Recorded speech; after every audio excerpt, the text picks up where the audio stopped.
Boa noite a todos. Sejam bem-vindos ao webinário de setembro da Associação Dor de Brasil. Hoje a gente está com a presença ilustre da Giovana Colar, né? Vou apresentá-la. A Giovana, ela é graduada em biomedicina pela Universidade Federal do Rio Grande do Sul. Ela tem habilitação também em fisiologia e reprodução humana. Durante a graduação, ela desenvolveu pesquisas em neurociências, como aluna de iniciação científica, com foco em transtorno do espectro autista, e realizou intercâmbio acadêmico para a Universidade de Coimbra, em Portugal, onde cursou farmácia biomédica. É mestre em ciências biológicas, bioquímica, também pela Universidade Federal do Rio Grande do Sul, e atualmente cursa o 4º ano de doutorado no mesmo programa sob orientação do Dr. Eduardo Zimmer, investigando a doença de Alzheimer. Desde 2021, ela atua como colaboradora de pesquisa no Centro de Pesquisa Clínica do Hospital de Clínicas de Porto Alegre e foi embaixadora da START pela Associação Americana de Alzheimer e atualmente integra o comitê executivo também da START, onde advoca por maior inserção e visibilidade de mulheres pesquisadoras na área de Alzheimer e outras doenças. E em 2024, a Giovana ganhou o prêmio Jovem Pesquisadoras do World Congress on Brain, Behavior and Emotions, o qual reconhece pesquisadores promissores da América Latina.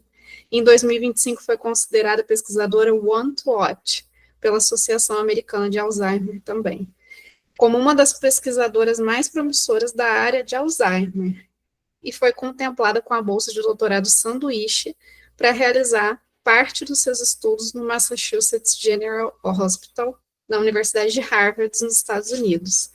Então, eu tenho certeza que todos vão aproveitar muito hoje, né, a apresentação da Giovana. É um prazer imenso você ter aceitado o nosso convite. Tenho certeza que é uma inspiração para muitos, e quem não a conhece vai ser inspirado por você. Muito obrigada, Giovana. Obrigada, vocês me ouvem bem? Sim. Muito obrigada pelo convite, por essa apresentação. Eu estou muito feliz de estar aqui hoje para conversar um pouquinho com vocês e fiquei muito feliz quando recebi esse convite. Vai ser um prazer explicar o que a gente vem desenvolvendo ao longo desses últimos anos no meu doutorado. Eu vou desligar a câmera, eu acho, só para ficar um pouco mais fácil aqui para a gente conversar. Mas qualquer coisa, vocês podem me avisar que eu vou estar por aqui. Eu estou no celular e estou no computador também. Bom, então, hoje eu vou contar um pouquinho sobre o que a gente vem fazendo no laboratório, no meu doutorado, sobre o papel do neurodesenvolvimento na doença de Alzheimer e também sobre a minha trajetória na ciência. Eu sou a Giovana, sou doutoranda em bioquímica, eu sou orientada pelo professor Eduardo Zimmer na Universidade Federal do Rio Grande do Sul, em Porto Alegre, no Brasil. E antes de começar a contar um pouco para vocês sobre os resultados do meu trabalho, eu queria dizer que todos os resultados que eu vou mostrar aqui hoje, eles não foram feitos somente por mim, eles foram feitos por várias pessoas que estão no laboratório, trabalhando e buscando, quem sabe um dia, a cura para a doença de Alzheimer. E aqui eu trago uma foto dos meus 2 mentores, o professor Eduardo Zimmer e o professor Diogo Souza, que sempre nos dizem que a ciência é feita por pessoas. Então, os resultados que eu vou trazer aqui hoje, que eu vou comentar sobre hoje, foram feitos por pessoas, porque a ciência é sobre isso. Bom, e esse é o time por trás das cenas, esse é o laboratório do professor Eduardo Zimmer. Eu estou aqui nessa foto, e aqui são as pessoas mais envolvidas diretamente nos resultados que eu vou mostrar para vocês agora. Bom, eu dividi essa apresentação em 2 partes. Então, na primeira parte, a gente vai conversar um pouco sobre uma breve introdução sobre a doença de Alzheimer. Depois eu vou contar um pouco sobre a via de sinalização da relina e suas funções no cérebro em desenvolvimento. E também vou explicar os nossos resultados sobre a análise da expressão do gene da relina em embriões de um modelo da doença de Alzheimer. E na parte 2 desse trabalho, dessa apresentação, eu vou explicar um pouco sobre por que e por quem eu faço o que eu faço. Vou contar sobre a minha trajetória na ciência e na biomedicina. E vou finalizar com uma reflexão sobre quais seriam os nossos sonhos de hoje em dia. Bom, então, em relação à parte 1, eu vou começar falando um pouco sobre a história da doença de Alzheimer. Vocês estão me ouvindo bem? Tudo certo? Tudo certo. Tá. Então, lá em 1765, o filósofo francês chamado Denis Diderot, ele definiu pela primeira vez o que hoje se conhece como demência. E mais de 100 anos depois, em 1898, o médico alemão, o Dr. Alois Alzheimer, descreveu um primeiro caso de uma doença que até então era desconhecida, e ele chamou isso de demência pré-senil. Hoje a gente não usa mais esse termo, mas na época foi como ele descreveu esse caso, que é até então o primeiro caso relatado de demência por ele. Mas foi em 1906 que surgiu o caso mais famoso do Dr. Alois Alzheimer, que é o caso da Auguste Deter. Ela era uma senhora que apresentava declínio cognitivo, alucinações, e ele descreveu isso, que acabou sendo o caso mais famoso da doença de Alzheimer. Mas só foi em 1910 que o também médico alemão Emil Kraepelin cunhou o termo, como a gente sabe hoje, chamando essa doença de Alzheimer. Mas o que o Dr. Alois Alzheimer observou no cérebro da Auguste Deter? Então, ele observou o que a gente chama hoje de características patológicas da doença de Alzheimer. Então, se a gente for fazer um zoom no cérebro de um indivíduo, a gente vai ter, de um indivíduo saudável, nós vamos ter os neurônios intactos, com o seu pleno funcionamento. E se a pessoa tem a doença de Alzheimer, infelizmente, a gente vai encontrar no cérebro dessa pessoa o acúmulo extracelular do que a gente chama de placas beta-amiloide, e o acúmulo intracelular do que a gente chama da proteína tau hiperfosforilada. Mas hoje a gente sabe que o Alzheimer, a doença de Alzheimer começa muitos anos antes desses sintomas de declínio cognitivo. E é isso que a gente detecta pelos biomarcadores. Então, os biomarcadores, como eu comentei, amiloide, tau e também a neurodegeneração, eles são uma ferramenta importante para a gente conseguir detectar essa doença muito tempo antes do declínio cognitivo. Isso pode ser feito por meio de exames de neuroimagem, como a tomografia por emissão de pósitrons, que é o PET, e também a ressonância magnética. E mais recentemente, a gente tem estudos mostrando que a gente também consegue detectar essas proteínas no sangue e no líquido cefalorraquidiano, que é o líquor, que é o líquido que banha o nosso cérebro. E no caso do sangue, isso seria uma forma menos invasiva e mais barata da gente detectar esses biomarcadores. Hoje em dia, a doença de Alzheimer é considerada como um contínuo. O que isso significa? Significa que a gente tem uma doença de Alzheimer pré-clínica, ou seja, antes dos sintomas de declínio cognitivo, e isso pode evoluir ou não para um quadro de comprometimento cognitivo leve devido à doença de Alzheimer. Ou seja, a pessoa vai ter algum quadro de comprometimento na cognição que pode interferir de forma bem leve nas atividades do cotidiano. Esse quadro pode ou não evoluir para a demência devido à doença de Alzheimer, que vai ser classificada em leve, moderada ou severa. E isso vai interferir, esses sintomas de declínio cognitivo, de perda de memória, vão interferir nas atividades do cotidiano, da vida daquela pessoa, como, por exemplo, a contar dinheiro, encontrar o caminho de volta para casa, dentre outros fatores. E hoje a gente, infelizmente, se encontra em uma pandemia, entre aspas, da doença de Alzheimer. Então, esse gráfico aqui ele é muito interessante, ele é publicado pela Associação Americana de Alzheimer todos os anos, atualizado todos os anos, e ele nos mostra o crescimento ou a desaceleração de casos novos de algumas doenças, como, por exemplo, o câncer de mama, o câncer de próstata. A gente vê que tem algum índice de aumento nesses casos dessas doenças. No caso da doença cardíaca e da acidente vascular cerebral, a gente tem uma diminuição do número de casos e também do HIV. Mas o mais impactante são os casos da doença de Alzheimer, que a gente colocando numa escala, comparando com outras doenças, a gente vê que realmente é muito alarmante o aumento do número dos casos e é muito fundamental que a gente continue os estudos em relação a essa doença.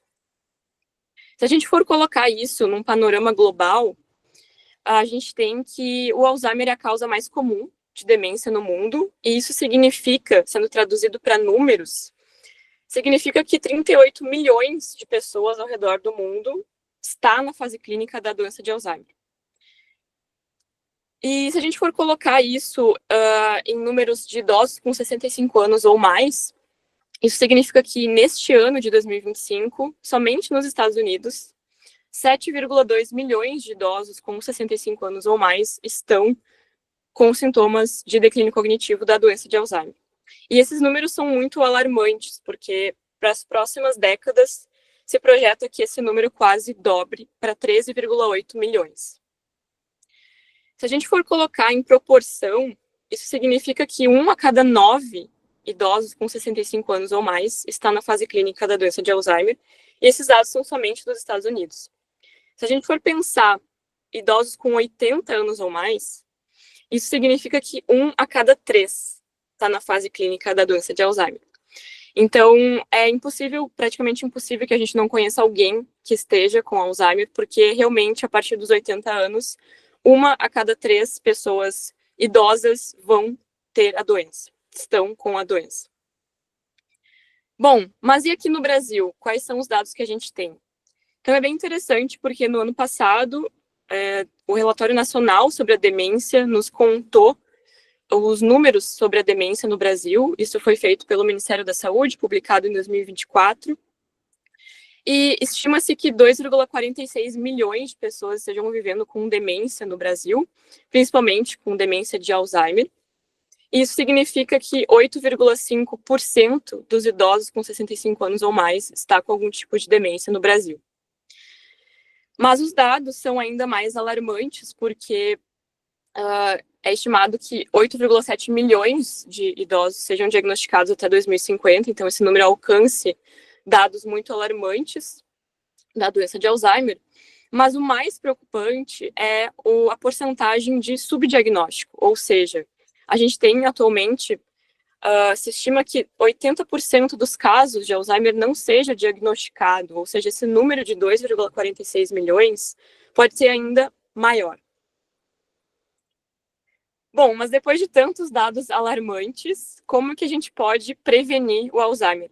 A notícia boa é que a gente pode sim prevenir o Alzheimer. Nós temos o que a gente chama, o que é chamado na literatura, de fatores de risco modificáveis, que o próprio nome já diz que a gente consegue modificar de alguma forma. E são esses fatores aqui, são 14 fatores de risco que foram publicados ano passado numa revista muito renomada da área de neurociência e neurologia, que mostra que se a gente prevenir, conseguir modificar esses fatores de risco, a gente consegue prevenir quase 50% dos casos de doença de Alzheimer. Então, por exemplo, a gente fazer atividade física, a gente controlar a pressão alta, a gente ter uma vida social ativa, estudar, a gente evitar o uso de cigarro, álcool, enfim, dentre outros fatores. Se a gente conseguir manejar esses fatores, a gente consegue prevenir quase a metade dos casos da doença de Alzheimer. Mas ainda existem fatores de risco que são não modificáveis. Então, infelizmente, a gente ainda não consegue modificar, por exemplo, o envelhecimento, que é algo inerente a todo mundo vai envelhecer, e também alguns fatores genéticos, como, por exemplo, o ApoE4, que é o principal fator de risco genético para a doença de Alzheimer, que não tem um componente causador genético propriamente dito.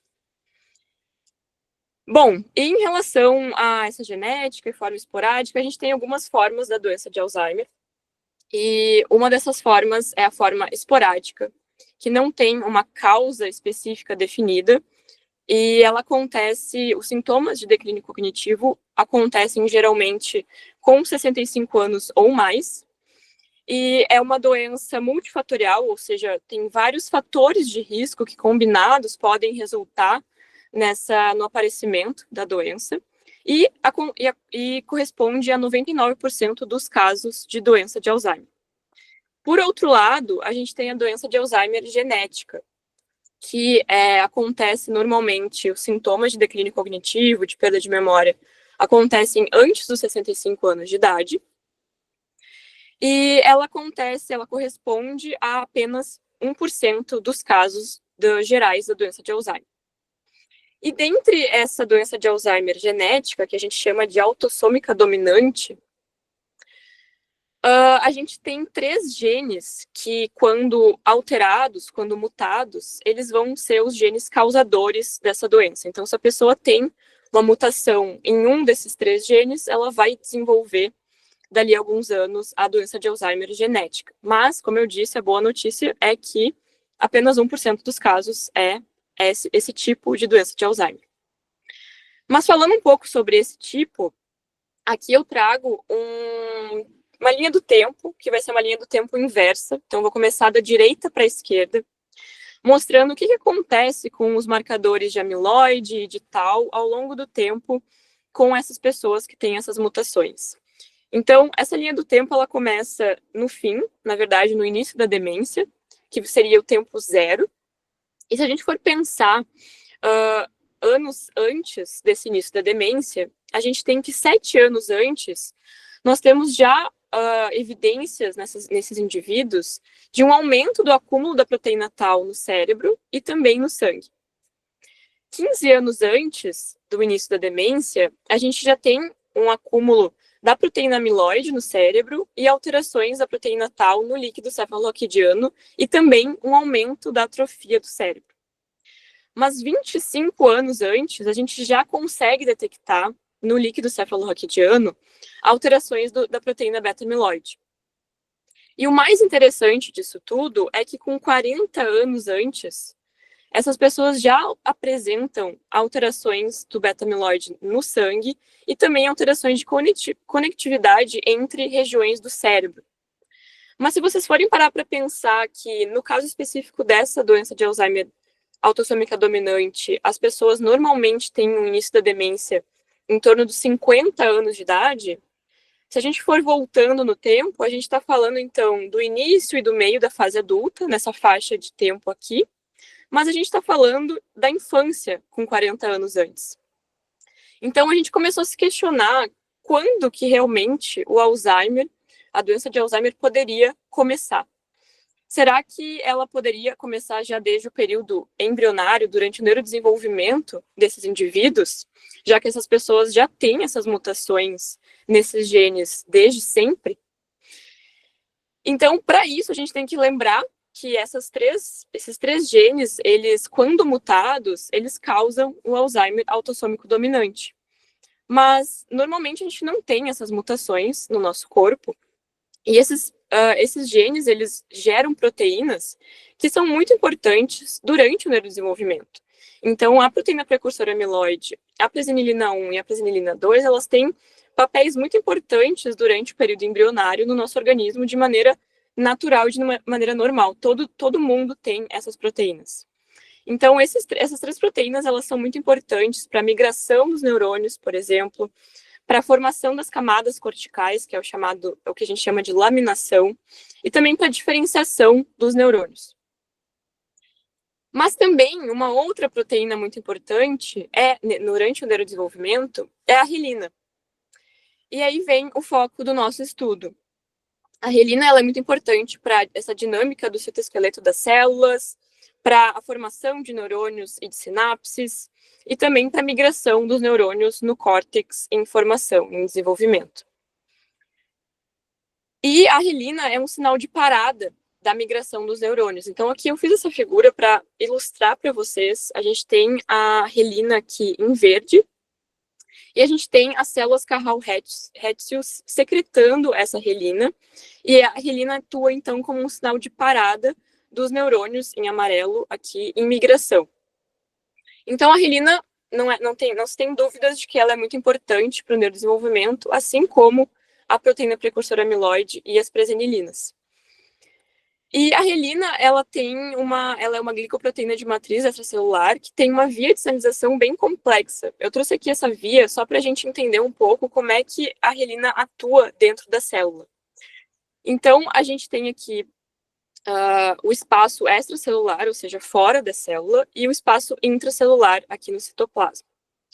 A relina, ela vai se ligar em receptores que estão ancorados na membrana da célula, como, por exemplo, o VLDL e o ApoE2, e ela vai gerar uma cascata de sinalização intracelular que vai culminar com, dentre outras funções, com a inibição da fosforilação da tal, que vai ser muito importante para o nosso organismo, que isso aconteça de uma forma adequada. Mas o mais interessante, para a gente linkar tudo que eu estou falando aqui, é que a proteína precursora amiloide, ela se liga nos mesmos receptores que a relina. Então, existe uma relação entre a relina e os genes e as proteínas relacionadas ao Alzheimer, certo? Então, dado toda essa introdução que eu falei aqui, foi para dizer que a gente, considerando que existem, então, essas mutações na proteína precursora amiloide, e na presenilina 1, na doença de Alzheimer autossômica dominante, o Alzheimer genético, considerando também que existem alterações precoces na doença de Alzheimer genética, que a gente viu como alterações de conectividade já na fase da infância nessas pessoas, e considerando também que a proteína precursora amiloide e a presenilina têm um papel importante no neurodesenvolvimento e também tem uma relação com a relina, a gente se questionou se a expressão do gene da relina poderia estar alterada durante o neurodesenvolvimento na doença de Alzheimer. Então, essa foi a nossa grande pergunta de pesquisa, certo? E para isso, o nosso objetivo, então, foi analisar a expressão do gene da relina, que agora eu vou chamar com essa sigla aqui, com essa abreviação, durante o desenvolvimento embrionário em um modelo de roedor da doença de Alzheimer. Bom, para isso, a gente utilizou, então, embriões de um modelo de doença de Alzheimer, e eu quero ressaltar aqui, como eu venho mencionando desde o início da apresentação, que esse trabalho não foi feito só por mim. Na verdade, o trabalho que eu vou mostrar agora, ele é parte do meu doutorado, mas ele acabou sendo o TCC, o trabalho de conclusão de curso, da Vanessa Ramos, que era uma aluna de iniciação científica no ano passado, lá do laboratório, e agora ela já está no mestrado, e que eu tive o prazer e a honra de co-orientar ela durante o TCC. Então, ela me ajudou e eu ajudei ela nesse processo, e a gente teve alguns resultados bem interessantes que eu vou mostrar agora. Então, todo o meu carinho e meu reconhecimento à Vanessa para mostrar esses resultados aqui hoje. Bom, então, como a gente usou esses embriões, a gente tinha fêmeas que estavam prenhes e elas não tinham a mutação de doença de Alzheimer. E essas fêmeas prenhes, elas podiam dar origem a embriões que não tinham a mutação da doença de Alzheimer e também a embriões que tinham a mutação da APP e na presenilina 1. E a gente também tinha um outro grupo, que eram fêmeas progenitoras que estavam prenhes, que já tinham mutação na proteína precursora amiloide e na presenilina 1, e que davam origem a embriões que não tinham essa mutação de Alzheimer e embriões que tinham essa mutação de Alzheimer. Ou seja, a gente tinha 4 grupos experimentais aqui para estudar. E com isso, então, explicando um pouco melhor como que foi feito essa metodologia, a gente fez o acasalamento desses animais no dia 0. Então, a gente colocou fêmeas junto com ratos machos em uma caixa, e no dia seguinte a gente fez a confirmação da prenhez por meio da verificação da presença de espermatozoides no fluido vaginal dessas ratas, e isso é um indicativo de confirmação de prenhez nesses animais. Então, a partir disso, a gente considerava que essas ratas estavam prenhes, e 2 semanas depois, no dia 13, a gente coletou os embriões. Então, a gente fez a eutanásia dessas fêmeas e coletou esses embriões para fazer a extração do DNA e a genotipagem para identificação dos grupos experimentais, como eu comentei anteriormente. E a partir disso, a gente também coletou o cérebro desses embriões para a extração do RNA para a identificação da expressão gênica no cérebro desses animais também. Então, a gente avaliou genes que estavam envolvidos na via de sinalização da relina durante o neurodesenvolvimento nesse modelo da doença de Alzheimer. Esses genes foram a relina propriamente dita e também 2 genes envolvidos na via, como a PSD95 e a MAPT, que é o gene que vai dar origem à proteína tau. A gente também investigou uma proteína, um gene que não está diretamente relacionado à via da relina, como se fosse um controle negativo, entre aspas. E o que a gente observou foi, a gente analisou os 4 grupos experimentais que eu comentei anteriormente. Então, a gente tinha o grupo que eram embriões que não tinham a mutação de Alzheimer e eram provenientes de fêmeas que também não tinham a mutação de Alzheimer, embriões que tinham a mutação de Alzheimer e eram provenientes de fêmeas que não tinham a mutação, embriões que não tinham a mutação de Alzheimer e eram provenientes de fêmeas que tinham a mutação de Alzheimer, e um grupo que tinha embriões com a mutação de Alzheimer e também eram provenientes de fêmeas com a mutação. Então, a gente tinha esses 4 grupos, de acordo com o genótipo do embrião e da fêmea progenitora, certo? E aí, com isso, a gente fez a análise da expressão gênica. Então, aqui eu trago gráficos de barras que avaliam no eixo Y o fold change, que é esse valor de expressão dos genes, e cada barra vai representar um grupo experimental conforme as cores aqui nessa legenda. Cada bolinha vai ser um animal, um embrião que a gente utilizou para esse estudo, e aqui a gente tem a média de cada grupo representado aqui nessa parte. Então, o que a gente pode ver nessa análise é que a gente não teve nenhuma diferença significativa entre os grupos em relação à expressão do gene da relina, do gene da PSD95, do gene da MAPT e do gene da claudina, em nenhum dos grupos experimentais. Ou seja, nesse caso específico, a expressão do gene da relina e de outros componentes da via de sinalização é igual entre os grupos experimentais durante esse período embrionário. Mas o que a gente fez depois foi analisar a relação entre os componentes da via de sinalização. Então, a gente fez algumas correlações entre esses componentes, também continuando a avaliação dentre os grupos experimentais, conforme o resultado anterior. Então, a gente continua tendo embriões com a mutação de Alzheimer e embriões sem a mutação, provenientes de fêmeas com e sem a mutação. De novo, novamente, esses 4 grupos experimentais. Então, o que a gente fez aqui? Eu trago aqui um gráfico de correlação, uma matriz de correlação de Pearson, onde a gente tem todos os genes que a gente avaliou, tanto na parte horizontal quanto na parte vertical. E aqui, em cada quadrado, a gente tem a relação entre um gene e outro. Então, por exemplo, esse quadrado representa a correlação, a associação entre o gene da claudina e da relina. Esse quadrado aqui representa a correlação entre o gene da PSD95 e da MAPT, e assim por diante. E nessa escala de cores, nesse espectro de cores, a gente tem como que aconteceram essas correlações. Se foram correlações negativas ou se foram correlações positivas. Mas o que nos interessa aqui são as correlações que foram positivas ou negativas, mas que foram estatisticamente significativas, que têm um valor realmente significativo. Então, o que a gente observou? A gente observou que no caso de embriões que não têm a mutação de Alzheimer e também são provenientes de fêmeas que não têm a mutação, a gente não tem nenhuma correlação significativa entre os genes. Mas à medida que a gente vai avançando para os grupos que têm mutações de Alzheimer, a gente vai observando algumas correlações estatisticamente significativas.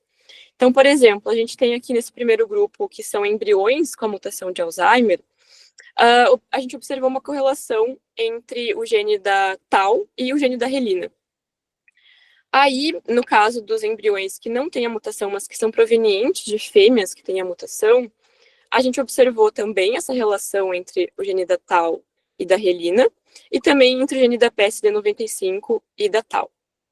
E já nos embriões que são provenientes de embriões que têm a mutação de Alzheimer, são provenientes de fêmeas com a mutação de Alzheimer também, a gente teve 3 correlações significativas entre a proteína tau e a relina, entre a PSD95 e a relina, e entre a PSD95 e a tau.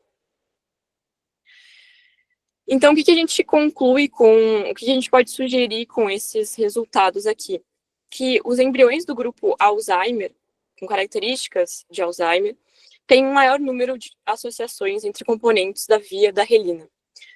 E isso pode sugerir uma alteração precoce nessa via de sinalização durante o período embrionário na doença de Alzheimer. Bom, como eu falei, esses resultados foram o TCC da Vanessa, e essa semana a gente ficou sabendo que ela foi aceita para uma apresentação oral na Conferência de Alzheimer do Brasil, que é o RPDA, que vai acontecer em Belo Horizonte, em novembro, daqui a um mês. E ela vai apresentar esses dados que eu estou mostrando aqui para vocês. Então, se vocês puderem participar também, a gente ficou muito feliz que esse trabalho foi reconhecido para apresentação oral, que é muito difícil, né, isso acontecer. Então, a gente ficou muito feliz e ela vai nos representar lá em Belo Horizonte.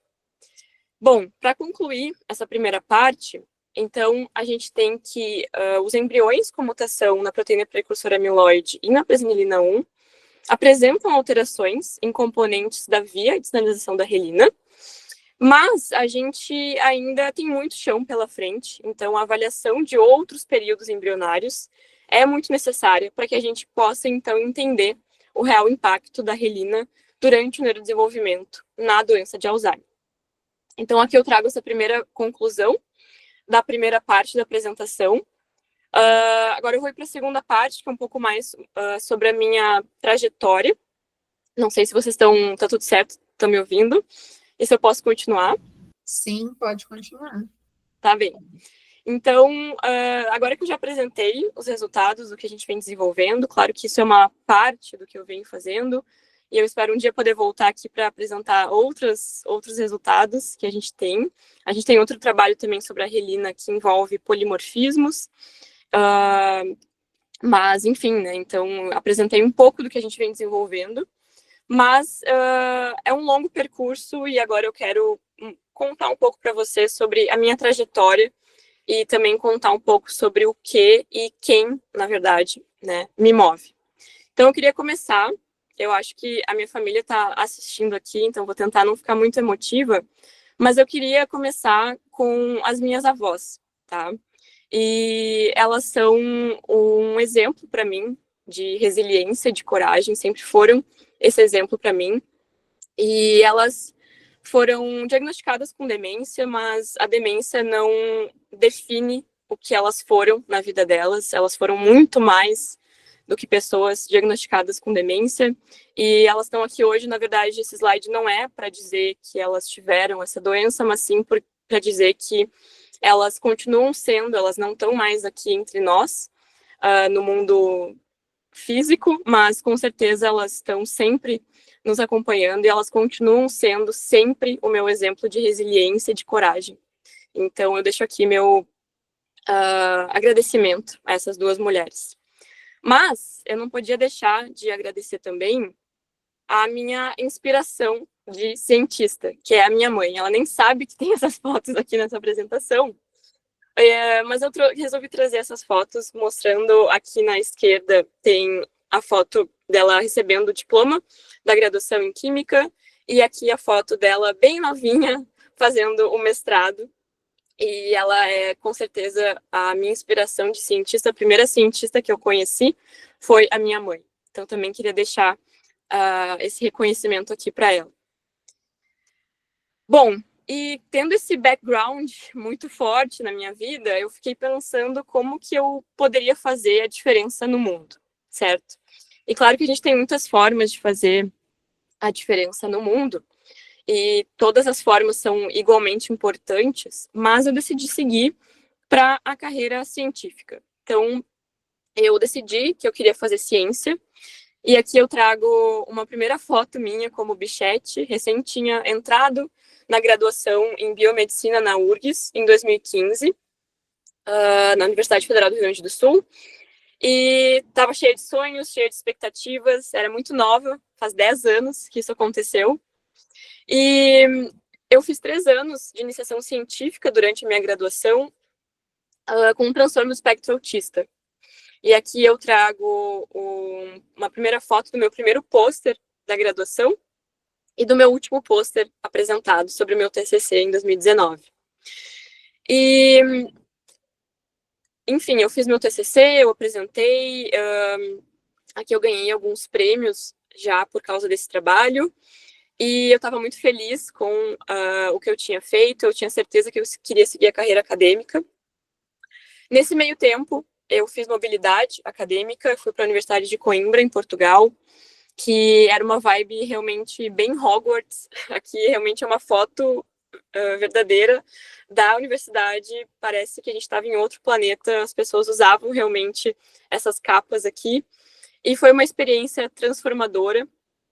Fiquei lá um semestre, e em 2017, durante a graduação, e no último ano da graduação eu fiz meu estágio obrigatório em reprodução humana, na Nilo Frantz, em Porto Alegre, e também fundei uma liga acadêmica de reprodução humana e embriologia, onde a gente pôde fazer algumas palestras, organizar alguns simpósios sobre a reprodução humana e embriologia. Mas, como eu comentei, nada disso era algo que eu queria continuar, porque eu queria estudar o Alzheimer. E agora é muito clichê eu estar aqui hoje falando com você sobre isso, mas é a pura verdade. Vocês podem perguntar para a minha família, eu sempre quis estudar a doença de Alzheimer, os caminhos acabaram me levando durante a graduação para o autismo, a reprodução humana, que foram muito importantes para minha formação e que hoje eu vejo que me levaram a estudar, por exemplo, o neurodesenvolvimento na doença de Alzheimer. Mas, naquela época, quando eu acabei a graduação, eu decidi que eu queria fazer mestrado com Alzheimer. Foi aí que eu conheci este ser humano, que se chama professor Eduardo Zimmer, e o seu entusiasmo com a ciência. Coloquei até no título, porque realmente isso foi algo que me chamou muita atenção nele quando eu conheci ele lá em 2018. Ele era assim, alguns anos se passaram desde que a gente se conheceu pela primeira vez, e ele me contou que ele estava abrindo um laboratório sobre Alzheimer. Até então não tinha um laboratório especificamente sobre Alzheimer na URGS, e eu quase caí para trás quando eu ouvi que ele estava abrindo um laboratório de Alzheimer, porque era exatamente o que eu queria fazer dali a alguns meses. Então, em 2020, eu ingressei no mestrado no laboratório do professor Eduardo Zimmer. Aqui eu trouxe essa foto para mostrar como é que era o laboratório na época. Hoje em dia já outras pessoas surgiram, outras pessoas foram embora, mas eu continuo desde 2020 lá. E em 2020, como todos vocês sabem, comecei o mestrado, mas também começou a pandemia. Então eu tive que me adaptar, ficar em casa, mudar todo o projeto que a gente tinha pensado e idealizado. E eu acabei apresentando em 2022 a dissertação virtualmente, só eu e meu cachorro na sala de casa, mas enfim, foi como tinha que ser. E foi muito importante, na verdade, esse trabalho e ter mudado tudo que eu ia fazer, porque a gente conseguiu publicar essa revisão sistemática com meta-análise que a gente fez no mestrado, na Molecular Psychiatry, que é uma revista renomada da área de neurociência, no ano seguinte que eu defendi o mestrado. Então, fiquei muito feliz com isso, e para a gente ver também como as coisas acontecem na nossa vida sempre por algum motivo. Tive que mudar todo o projeto, mas acabou rendendo frutos muito importantes para mim. E esse é meu primeiro artigo em 2023 como primeira autora, com o professor Eduardo Zimmer, então ele significa muito também para mim por causa disso. Bom, e aí a pandemia acabou, a gente voltou a participar de congressos. Aqui eu trouxe uma foto do meu primeiro congresso de Alzheimer na Califórnia, nos Estados Unidos, em 2022. E aqui a gente, muito felizes, eu estava deslumbrada com esse congresso, era a primeira vez que eu participava, ele é um congresso gigantesco, e é muito interessante, estava muito feliz de ter sido contemplada com uma bolsa de viagem para ir viajar para lá. E, claro, a gente também pode aproveitar um pouquinho da vista, né, do lugar que a gente vai para os congressos, então também coloquei essa vista maravilhosa da praia.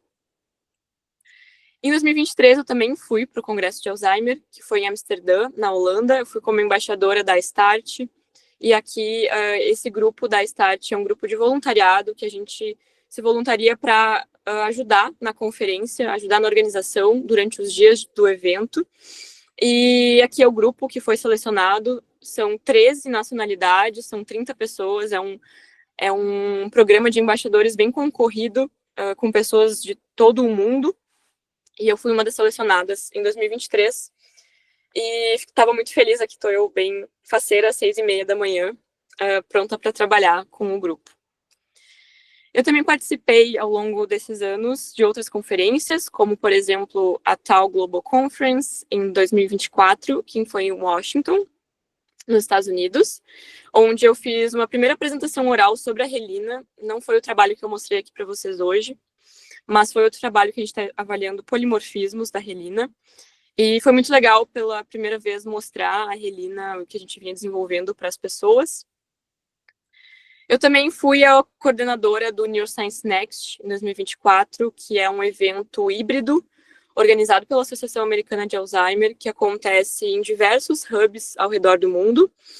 E pela segunda vez consecutiva, naquela época, Porto Alegre foi escolhida para ser um dos hubs de forma presencial do evento, obviamente junto com o professor Eduardo Zimmer. Nós fomos os coordenadores desse hub. E a gente organizou 5 dias de conferência com palestrantes internacionais, com diversos formatos de apresentações da plenária. Essa aqui eu sou muito fã dessa pesquisadora aqui, a Sandrine Rambert, que é lá do Instituto do Cérebro de Paris. E a gente também organizou pôsteres, atividades culturais. A gente pôde criar o primeiro prêmio de diversidade na neurociência, que foi dado para uma mulher nessa conferência. Então, fico muito feliz por ser uma das criadoras desse prêmio. A gente teve também atividades culturais, danças típicas gaúchas, e aqui a galera que participou desse evento, que foram 5 dias muito intensos de neurociência envolvidos. E mais recentemente, em fevereiro desse ano, eu fui agraciada com o prêmio The Want to Watch, que reconhece pesquisadores promissores na área de demência e outras áreas da neurociência, no meu caso, a área de Alzheimer. E a minha mãe foi junto lá para prestigiar essa entrega do prêmio, e aqui eu trouxe umas fotinhos para mostrar como é que era esse prêmio. Então, foi algo muito importante para mim, só que na época que eu estava recebendo, eu nem imaginava que eu iria ter tanta repercussão sobre isso, não fazia ideia do que ia acontecer, e acabou que a gente teve uma repercussão imensa em vários veículos, vários jornais, várias revistas. Aqui eu trouxe até um QR Code, caso vocês queiram saber mais sobre o meu currículo, porque eu acabei não conseguindo colocar tudo aqui nessa apresentação. Mas, enfim, teve uma repercussão bem importante, que eu nem imaginava que ia acontecer. Eu participei de programas de rádio, programas na TV. Quem é do Rio Grande do Sul vai entender que até na Rádio Gaúcha eu fui parar. E participei do Conversas Cruzadas também, com o Léo Sabala Júnior. E também, por incrível que pareça, até na TV Globo eu apareci. E aqui é uma reportagem que o pessoal da TV Globo fez sobre o trabalho da Relina, esse trabalho de polimorfismos que eu acabei não apresentando aqui hoje, por não envolver tanto o neurodesenvolvimento, mas espero ter a oportunidade de algum dia apresentar para vocês também. E aqui a gente estava fingindo pipetar alguma coisa, e o professor Zimmer até botou um jaleco depois de alguns anos, sem entrar no laboratório, na bancada propriamente dita. A gente botou alguns jalecos aí para fazer a reportagem. Foi muito legal esse momento. E mais recentemente, a apresentação está sendo virtual também pelo fato de que eu estou aqui hoje na bolsa que eu consegui ganhar, então a bolsa Fulbright, para estudar o último ano do meu doutorado no Massachusetts General Hospital, que é vinculado à Universidade de Harvard, aqui nos Estados Unidos. Eu estou aqui, inclusive, dentro da universidade, sentada, dando essa apresentação aqui hoje para vocês.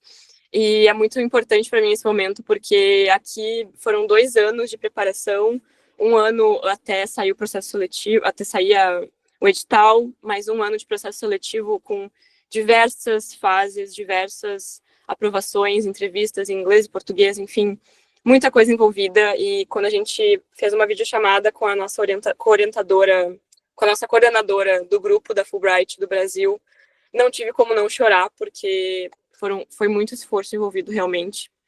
e eu tô aqui hoje. Então é muito legal estar falando com você sobre isso, estando aqui.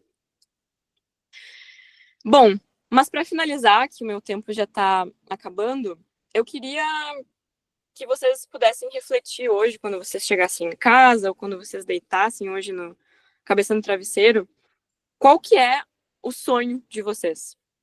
Porque eu tenho um sonho que ainda não se realizou, mas que eu espero um dia se realizar, que se realize, que é criar um instituto de pesquisa sobre Alzheimer no Brasil, que leve o nome das minhas avós. E ainda não existe esse instituto, espero que um dia ele exista, mas eu pedi uma ajudinha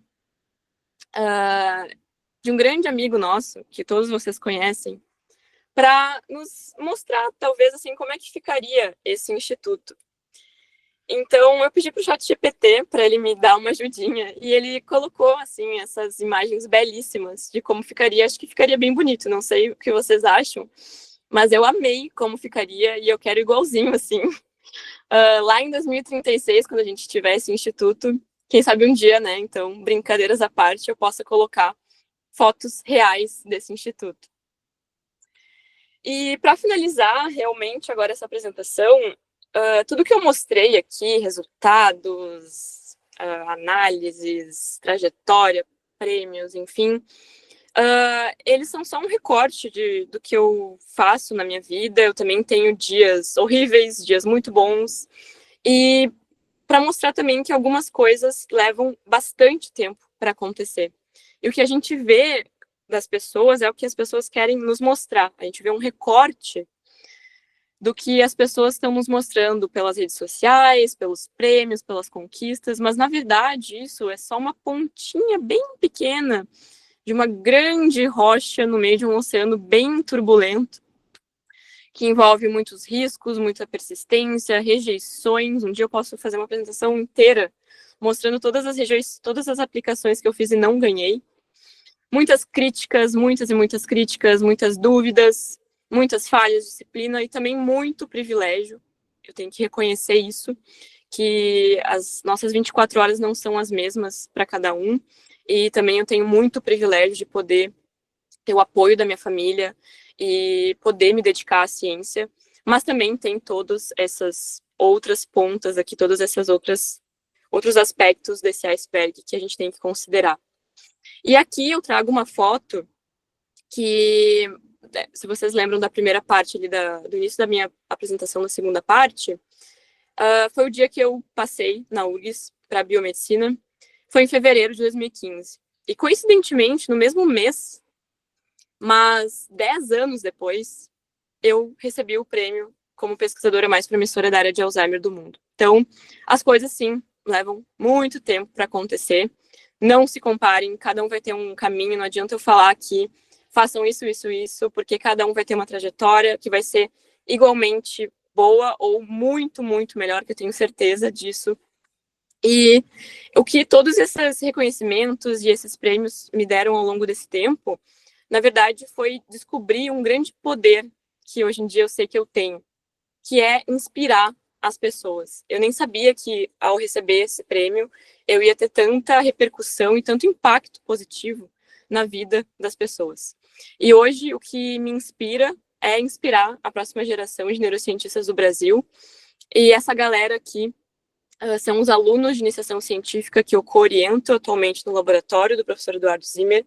São pessoas extremamente competentes, extremamente talentosas, que são o futuro da neurociência do Brasil e que são um motivo pelo qual eu continuo fazendo o que eu faço.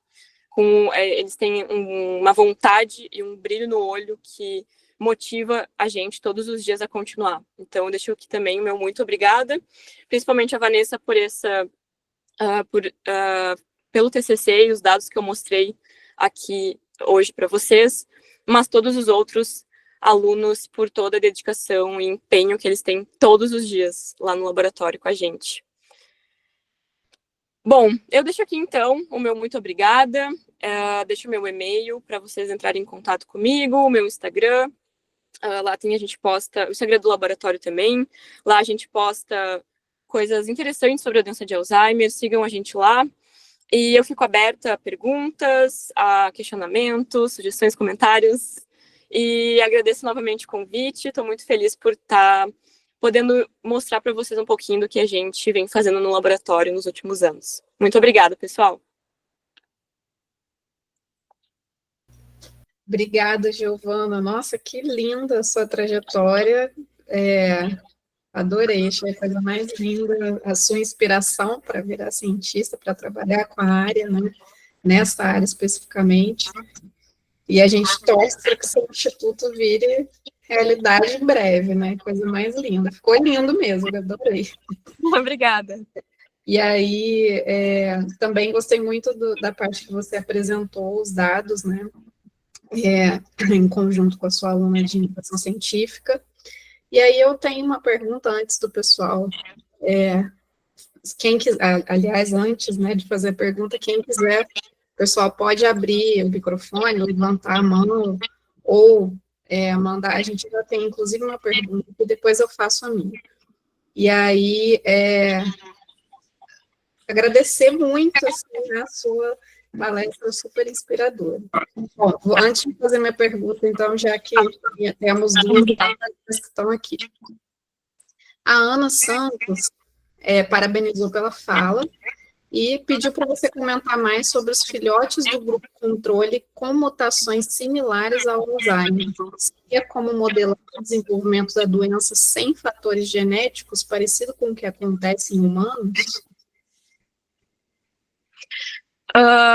Obrigada, Ana, pela pergunta. A gente tem esse modelo de doença de Alzheimer no laboratório, então esses animais, eles têm animais que são controles, como eu mostrei ali na apresentação, então esses animais não vão ter mutações específicas da doença de Alzheimer, eles vão ser animais selvagens, normais, entre aspas, e a gente tem animais que são transgênicos, geneticamente modificados, que vão ter a inserção do gene humano mutado da proteína precursora amiloide e da presenilina 1. E esses animais, eles vão desenvolver ao longo da vida características, entre várias aspas, de Alzheimer, né? Por exemplo, acúmulo de beta-amiloide, um certo prejuízo em algumas tarefas de memória. E em relação à tua pergunta especificamente, esses filhotes que são do grupo, deixa eu ler de novo aqui, os filhotes do grupo controle com mutações similares ao Alzheimer, tu diz os embriões que não têm mutação, mas que são do grupo que vem de mães com mutação, é isso? Não sei se eu entendi muito bem essa questão, mas se for o que eu entendi, a gente tem esses 4 grupos justamente porque o nosso controle mesmo, são os embriões que não têm a mutação, provenientes de fêmeas que não têm a mutação também. Então, a partir disso, qualquer outro grupo se torna uma comparação a esse controle. Então, por isso que a gente vai vendo ao longo daqueles gráficos de matrizes que eu mostrei na apresentação, que à medida que os animais têm mais componentes de mutação, seja do embrião e a parte da fêmea progenitora também, vai tendo mais alterações na via da relina, por exemplo. Então, a gente tá vendo que ter as mutações de Alzheimer, independentemente se são provenientes do embrião ou da fêmea progenitora que está passando de alguma forma alguma alteração para aquele embrião, isso é prejudicial e vai alterar a via de sinalização da relina. Não sei se eu respondi a tua pergunta, mas a gente pode conversar também um pouco melhor depois sobre isso. O Joaci falou que a tua apresentação é linda, né, e perguntou se você já encontrou artigos sobre compostos bioativos ou fármacos em estudo que reduzam a fosforilação da proteína tal ou restabeleçam a expressão da relina em modelos animais com mutações para a doença de Alzheimer. Muito interessante a tua pergunta, Joaci, muito obrigada por essa pergunta. Seria interessantíssimo que a gente tivesse fármacos que reduzissem a fosforilação da tal, principalmente, ou modulassem a via de sinalização da relina para que a gente conseguisse ter um ganho de função, né, dessa proteína e que ela impedisse esse acúmulo da proteína tal na doença de Alzheimer. Não me recordo de algum estudo que tenha avaliado compostos em relação a isso, mas o grande objetivo seria tentar modular de alguma forma essa via de sinalização para que a gente conseguisse fazer com que a relina seja protetora contra a doença de Alzheimer e, enfim, diminua os níveis da fosforilação da tau, por exemplo. Mas muito interessante a pergunta, realmente uma pergunta de pesquisador essa, de uma pessoa que está realmente sabendo e está por dentro do assunto. A Letícia também parabenizou a palestra e gostaria de saber se você poderia detalhar um pouco mais sobre qual a associação entre o PDS 95 e a relina.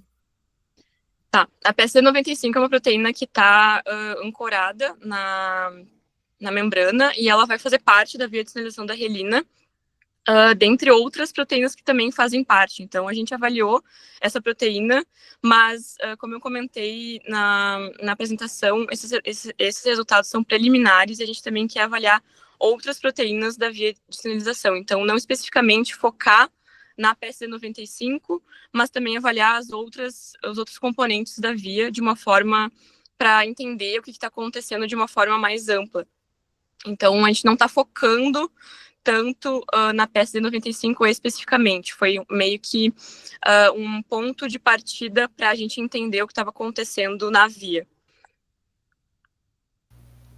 Perfeito. A Natália Magosso te parabenizou, achou incrível e tem certeza que você inspira e continuará inspirando jovens cientistas, assim como sua mãe te inspirou. Obrigada, Natália. Muito obrigada. Estou vendo aqui as perguntas, acho que não tem. Tem mais uma aqui. Se a apresentação vai ficar disponível em algum lugar. Eu posso enviar a apresentação, sim. A gente ainda tem dados não publicados em relação a essa parte dos resultados que eu mostrei. Então, essa parte não vou poder disponibilizar ainda, mas espero muito em breve poder ter o artigo para mostrar para todo mundo também. Então, posso sim disponibilizar para vocês. Giovana, a gente geralmente publica no YouTube essa apresentação. Ah, tá, ótimo. No canal da Dorad Brasil. Daí Perfeito. vocês vão poder ver lá. A partir da semana que vem fica disponível. Ah, que bom. Esses dados poderiam, né? Esse que você apresentou, ok. Sim, ok. Você vai ficar numa apresentação gravada, acho que não teria problema. O problema seria disponibilizar essa parte específica dos resultados. Não, tá bom. Sim. Pessoal, desculpa que eu tive uma queda de energia. Giovana, eu queria te perguntar, assim, se na sua experiência com Alzheimer, com a pesquisa em Alzheimer, né, você já observou, né, alguma evidência de que fatores ambientais, como, por exemplo, exposição a pesticidas ou outras substâncias químicas, se elas podem contribuir para o desenvolvimento ou progressão da doença? Se teriam mecanismos parecidos envolvidos e tudo mais? Então, o que a gente sabe que está mais forte na literatura é o que eu coloquei ali naquele slide que mostra os fatores de risco modificáveis, que aqueles 14 fatores de risco são fatores que se a gente modificar e conseguir manejar eles, a gente consegue reduzir em quase 50% o número de casos da doença. Mas a chance, né, enfim, de ter a doença. Mas outros fatores, por exemplo, o uso de pesticidas, não está, por exemplo, neste artigo de consenso de fatores de risco modificáveis, mas sim, eles são fatores que podem sim ter uma influência. Por exemplo, a gente sabe que na doença de Parkinson, o uso de pesticidas também está associado, né, com uma maior incidência dessa doença. Então, com certeza, todos os componentes que vão afetar de alguma forma o nosso cérebro podem afetar e ser um fator de risco para o desencadeamento de doenças. Então, quanto menos a gente se expor a essas substâncias, né, é melhor. Ok, obrigada. Eu acho que não temos mais perguntas, né? Eu perdi um pouco aqui o time. A gente falou até da Temos PSD95 e a relina, foi que a gente parou. Isso. Depois tem a Natália também, que comentou. Isso, tem algumas, o pessoal está parabenizando. A Thaís dando boa noite a todos. Boa noite, Thaís. Gostaria de parabenizar por compartilhar tanto conhecimento. Sou aluna de iniciação científica e confesso que suas palavras me emocionaram profundamente. Aproveito a oportunidade para levantar uma questão. Será que o aumento dos casos da doença pode estar relacionado à chamada demência digital, a utilização exacerbada do uso de telas? Existem alguns estudos? Então, super relevante a tua colocação, Thaís, porque a gente só vai entender o real impacto desse uso exacerbado das telas daqui a alguns anos, né? A gente já vem vendo que as pessoas que usam telas de uma forma muito exacerbada, principalmente as crianças, podem ter algum comprometimento no futuro, atraso na fala, enfim, alguma questão de desenvolvimento, principalmente nessa fase inicial ali da infância. Mas a gente realmente só vai entender a questão de usar o ChatGPT para tudo, não pensar mais, não se esforçar mais nesse raciocínio lógico, usar o GPS para encontrar qualquer caminho. A gente vai passa a não exercitar o nosso cérebro tanto quanto os nossos avós, os nossos pais exercitaram no passado, né? Então, com certeza, isso pode impactar enfim, daqui a alguns anos a gente vai descobrir o que realmente está acontecendo. Mas é muito atual a tua pergunta, é muito relevante. Ótimo. Rose, você pegou a pergunta da Emanuele? Não, é porque caiu e eu perdi tudo. Eu só peguei aqui o final. Diferença na sinalização da insulina também nesses animais. Não investigamos a sinalização da insulina ainda. A gente tem, como eu comentei na apresentação, assim, esse trabalho, a gente tem ainda muitas perspectivas para analisar, e uma delas é continuar fazendo os outros estágios do desenvolvimento. A gente pegou um estágio muito inicial, que é o dia embrionário 13, que é quando a relina está começando a atuar nessa migração dos neurônios, por exemplo, e o córtex está em formação ainda. Então, a gente quer, primeiramente, avaliar outros estágios de desenvolvimento desses animais, e a partir disso tem um vasto leque aí de possibilidades. Avaliar a sinalização da insulina também é uma opção, mas não investigamos ainda isso. Giovana, quando vocês avaliaram, posso ter perdido essa informação, mas foram animais, a prole macho ou fêmea, ou vocês...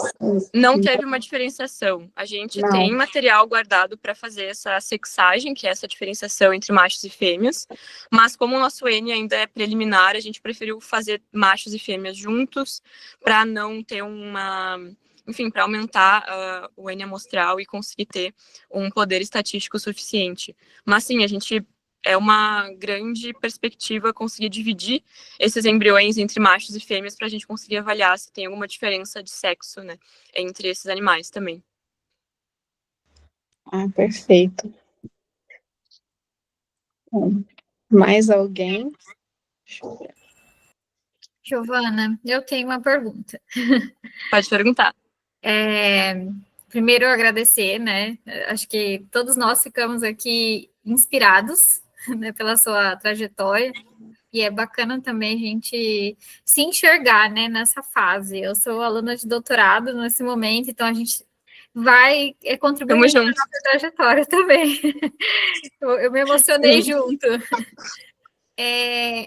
Eu queria saber, assim, o quão próximo, né, a gente está. Você fala da importância desse diagnóstico precoce, o que vocês têm investigado, e o quanto a gente está próximo de um diagnóstico, uma possibilidade de diagnóstico real, que chegue no SUS, que a gente possa chegar nas pessoas. A gente tem alguma coisa de acesso, porque a gente tem um acompanhamento, né, na rede pública, mas quão próximo de um diagnóstico a gente está? Então, excelente tua pergunta. Eu acho que, no fim das contas, o nosso grande objetivo é esse: a gente conseguir diagnosticar de forma precoce, de forma fácil, barata e acessível para todo mundo. Não adianta isso ser algo que que só pessoas ricas tenham acesso e o SUS, por exemplo, não consiga disponibilizar. A gente tem, ao longo dos últimos 5 anos, vem saindo estudos na literatura mostrando que a gente pode, talvez, conseguir detectar de forma bem precisa o Alzheimer no sangue, por exemplo. Então, isso seria uma forma super pouco invasiva e barata da gente conseguir detectar. E a gente tem iniciativas no Brasil, como a Iniciativa Brasileira de Biomarcadores, que o laboratório está organizando, para mapear como é que estão esses biomarcadores na população do Brasil.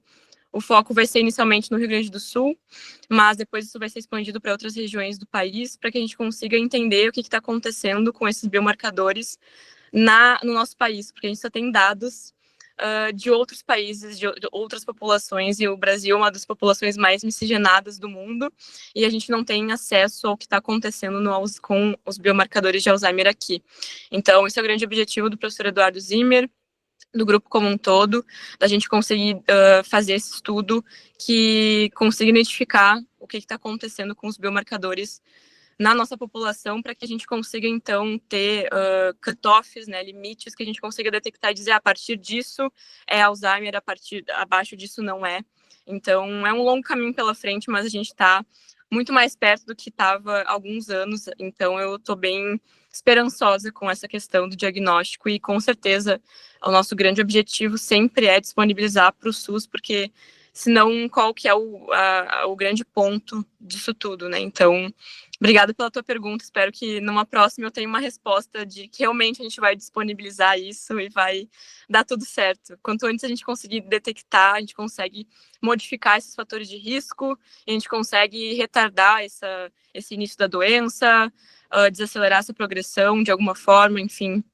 Então, é muito importante que a gente tenha esse conhecimento sobre os biomarcadores na nossa população. Perfeito. Perfeito. Mari, você pode fazer a última pergunta, porque sumiu de novo para mim. Estou tendo vários problemas aqui de energia. A última aqui é do Leonardo, né? Ele fala ele vai pesquisar, né? Sobre a apresentação. A primeira é com relação, ele tem duas perguntas. A primeira é com relação às vias de sinalização da relina. Ele gostaria de saber quais são as formas de atuação dela com relação à fosforilação da proteína tal e se essa atuação não promove algum efeito sobre as sinapses. Vamos por partes, depois eu faço a segunda. Obrigada, Leonardo, pela pergunta. Então, é isso que a gente está tentando descobrir, como é que a relina ela atua realmente na fosforilação da tal, porque nos resultados que a gente teve do outro trabalho, a gente descobriu uma mutação protetora da relina, e ela aparentemente faz com que os níveis de tal fosforilada diminuam, ela protege contra esse acúmulo da proteína tal, dessa hiperfosforilação da tal. O que a gente sabe é aquela via de sinalização que eu mostrei, que vai ter uma cascata de sinalização intracelular, que vai ter alguns componentes intermediários, isso vai culminar com a inibição da fosforilação da tal. Na verdade, assim, essa inibição, ela é uma inibição fisiológica que acontece no corpo de todo mundo, e isso é muito importante para que a gente controle essa fosforilação da tal, mas a gente não sabe como isso acontece na doença de Alzheimer, e se isso realmente essa via está realmente alterada, e como que a gente, essa mutação protetora que a gente descobriu, como que isso está realmente modificando essa fosforilação. Então, essa é uma pergunta que a gente também gostaria de responder e de saber. Em relação como eu comecei o contato com o professor Zimmer, acho que foi destino mesmo, na verdade, porque eu estava numa aula em 2018 de uma disciplina de bioquímica, de patobioquímica, e ele foi um professor convidado dessa aula. E na época, para ser bem sincero, eu nem tinha olhado o e-mail para saber quem que era o professor que ia ser convidado. Eu só sabia que ia ter um professor que tinha sido convidado, e eu fui na aula porque tinha que ter presença. Então, assim, sendo bem honesta, eu fui na aula sem saber muito bem quem era, o que que era, e quando eu vi ele, eu não conhecia ele, eu nunca tinha ouvido falar sobre ele ainda. Na época ele estava começando o laboratório, então, enfim, não conhecia ele. Mas quando ele falou quem ele era e ele estava abrindo um laboratório de Alzheimer,